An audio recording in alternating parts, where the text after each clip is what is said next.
চলচ্চিত্র অভিনেতা অভিনয় শিল্পী তাদের দেখভালের জন্য শিল্পী সমিতি, যেহেতু উনি শাবানা, ববিতা, নায়ক রাজ্জাক, আলমগীর এবং তিনি কার সাথে না অভিনয় করছে, সাকিব খান থেকে শুরু করে আজকে কোন শিল্পী না ওনার সাথে আছে, শাবনূর আন্টি। আমি নিজের দেখা যে কত সুন্দর সম্পর্ক, কার সাথে ওনার সম্পর্ক ছিল, এফডিসির বর্তমান যারা আছে তাদের সাথে সম্পর্ক ছিল। তো আপনাদেরই শিল্পী সমিতির মেম্বার, আপনাদেরই সদস্য, আপনাদেরই একজন মানুষ, আপনাদেরই যাদের নিয়ে ধ্যান জ্ঞান সব কিছু আপনাদের নিয়েছিল। সো আসলে এই মানুষটা আপনাদের মানুষ। তো শিল্পী সমিতির এই দুর্যোগপূর্ণ সময়ে, ওনার এই অসহায়ত্বের সময়ে, এই অসুস্থতার সময়ে আপনাদের শিল্পী সমিতি আপনাদের পাশে দরকার। আপনাদের সাপোর্ট ছাড়া, আপনাদের ওনার পাশে দাঁড়ানো ছাড়া এই মানুষটা ভালো নাই। এই মানুষটা প্রতিনিয়ত অভিমানে চোখ দিয়ে পানি পড়ে, কিছু বলতে পারে না, সারাক্ষণ কান্না করে। আজকে তার শিল্পী ভাইরা তার খবর নেয় না, আজকে শিল্পী ভাইরা তাকে দেখতে আসে না, ফোন দিয়ে একটু খোঁজ খবর নেয় না। তো এই মানুষটা আসলে যদি মানুষ তো দিন শেষে, তো আসলে এই মানুষটার পাশে এসে শিল্পী সমিতি দাঁড়ান। তো এই আর কি, ওনাকে ওনার চিকিৎসার জন্য আপনারা আগে আসেন, ওনাকে একটু ওনার পাশে এসে দাঁড়ান, ভাই হয়ে, বোন হয়ে, সহকর্মী হয়ে, বন্ধু হয়ে। ঠিক আছে। আসসালামু আলাইকুম, সব ধন্যবাদ, আপনাদের কষ্ট করে আসছেন। তো আসলে এমন একটা সময় পরিস্থিতিতে আছি, আসলে মানুষ কখনো চিন্তা করে না, কল্পনাও করে না মানুষকে এমন সময়ের মধ্যে দিতে যাইতে হবে।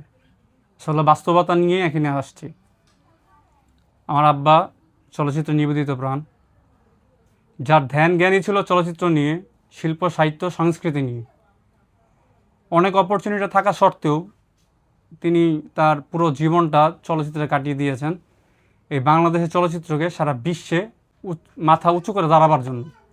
শুধু চলচ্চিত্র নয়, মিডিয়ার সাথে জড়িত সকল সেক্টরে উনি ওনার শিল্পকর্ম প্রদর্শন করে গেছেন দীর্ঘদিন।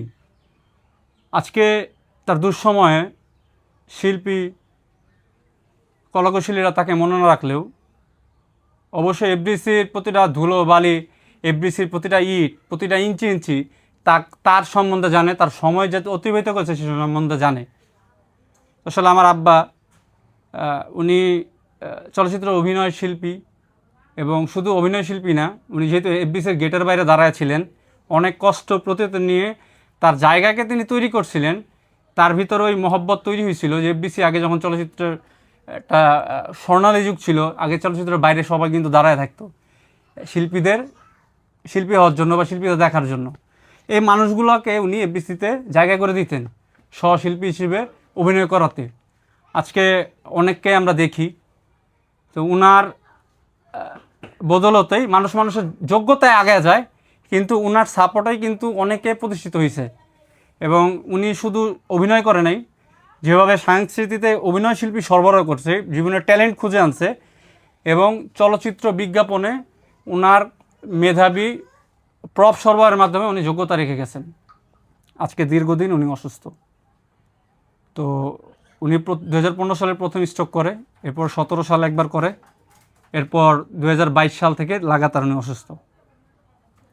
তো এখন এমন একটা অবস্থা, ওনার ব্রেন কলাপস করছে, এবং তার সাথে সাথে তার প্রতিটি শরীরের অঙ্গ প্রত্যঙ্গ মানে সব কিছু অকেজ হয়ে গেছে। আজকে 1-1.5 বছর উনি কথা বলতে পারে না। ওনার টয়লেট থেকে শুরু করে সব কিছু বিছানায় করে, এবং আমার মা, আমি, আমাদের পরিবারের যারা দু একজন আছেন, তারাই তার সব কিছু দেখভাল করার চেষ্টা করতেছে। তো আমরা 1-1.5 বছর নিজেরা যতটুকু পারছি পরিশ্রম করে, রোজা রেখে, মানুষকে ডিস্টার্ব না করে ওনার চিকিৎসা করার চেষ্টা করতেছি দীর্ঘদিন। তো আসলে এখন ওনার এমন একটা অবস্থা, দেশের মানুষ দেখি এখন সোশ্যাল মিডিয়া ইনফ্লুয়েন্সাররা অসুস্থ হইলে লক্ষ লক্ষ টাকা পাচ্ছে, তাদের কমিউনিটিরা তারা ব্যবস্থা করে দিচ্ছে মানুষের কাছে গিয়ে। উনি তো বাংলাদেশের প্রথম প্ল্যাটফর্ম, যেটা শিল্প সাহিত্যের সর্বোচ্চ পর্যায়ে, যেটা সরকার যাদেরকে প্রতি বছর অ্যাওয়ার্ড দিয়ে দেয় এবং সরকার বিভিন্ন আয়োজনের ব্যবস্থা করে, সেই একটা মাধ্যমের চলচ্চিত্রের একজন শিল্পী সমিতির একজন সদস্য এবং একজন প্রযোজকও। তো আজকে উনি দীর্ঘদিন আল্লাহ তাআলার ইচ্ছায় অসুস্থতায় আছেন এবং খুবই বাজে অবস্থায় আছেন। মানে উনার 12টা লুঙ্গি আছে, আপনার 20 মিনিট আধা ঘন্টা পর পর আমরা লুঙ্গিটা পাল্টা দিতে হয়, কারণ উনি 20 মিনিটের বেশি ওনার প্রস্রাব পায়খানা আটকে রাখতে পারে না, যেহেতু ব্রেন ড্যামেজ, এবং তিনি বসতে পারে না, কথা বলতে পারে না, উনি কিছুই জানে না। আসলে অভিমান ভিতরে অনেক, কারণ উনি এতটা শিল্পমানা মানুষ ছিল, এতটা সহজ সরল মানুষ ছিল। আসলে ওনাকে ঠকায় নাই এমন কেউ নাই, এমনকি পরিবারের আমরা হয়তো অনেক সময় ওনার সাথে ওনাকে যোগ্য করতে পারি নাই।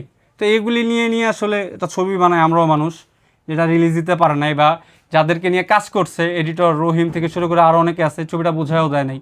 তো অনেক কিছু নিয়ে উনি মেন্টালভাবে আসলে শিল্পী সমিতির পদও চলে গেছিলো।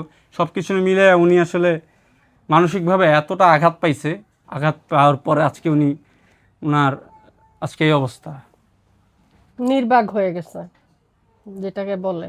আচ্ছা, এই যে দীর্ঘদিন ধরে অসুস্থ, হ্যাঁ, আমি একটু জানতে চাচ্ছি যে আসলে শিল্পী